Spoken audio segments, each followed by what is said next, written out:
Kayo po ba mga bossing ko ay isa sa mga nagpaplano kung ano kaya ang mga mabibisa na mga pampaswerte ng pangkalahatan? Ako po'y may rekomenda sa inyo mga bossing. Minsan, kapag hindi mo pa nasusubukan, magdadalawang isip ka talaga na parang hindi totoo yan.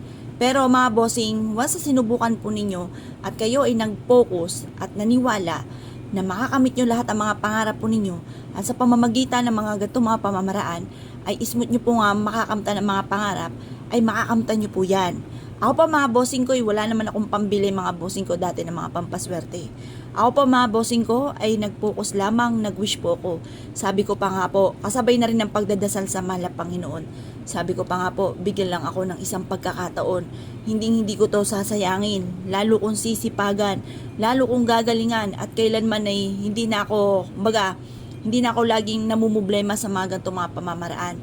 Lagi ako nagwi-wish na mabago ang takbo na aming pamumuhay. Ngayon pa mga bossing, nag-focus lang ako, nag-wish po ako, sabi ko, magkakaroon ako ng sarili kong bahay, magkakaroon ako ng negosyo, magkakaroon ako ng mga bagay na matagal ko nang pinapangarap, makakain ako ng mga pagkain na gusto ng aking anak. Kasi syempre alam niyo naman mga bossing, uunahin pa ba natin ang ating sarili, lalo na kung walang makain. Minsan nga po mga bossing, sinasabi ko sa anak ko, busog pa ako, pero sa totoo, gutom na ako. Pinauuna ko silang kumain. Kapag sila tapos na at may natira, yun naman ang aking kakainin. Or minsan ako yung nagkakape na lamang mga bossing. Like ko sinasabi, sige anak, mauna na kayo, kain na kayo. Yung mga ganon mga bossing. At like ko sinasabi noon, balang araw, mabibili ko lahat ang mga gusto namin pagkain. Mabibili ko lahat ang mga pagkain na ninanais ng aking mga anak.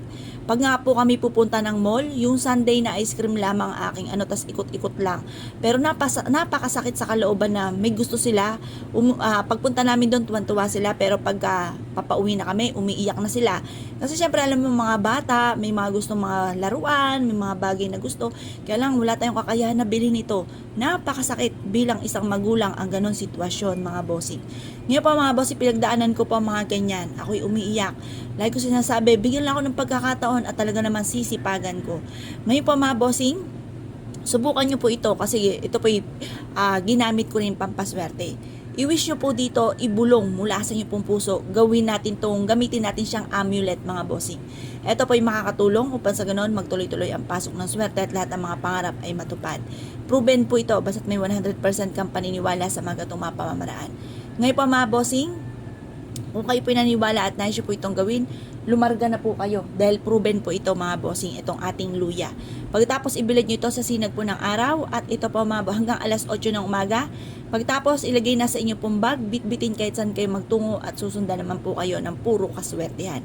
Kung naniniwala po kayo at nais po itong gawin, wag na po kayo magpatumpik-tumpik pa, subukan nyo po ito, proven po ito na napakaswerte. Kaya kung kayo po naniniwala mga bossing, asya, good luck po sa po lahat.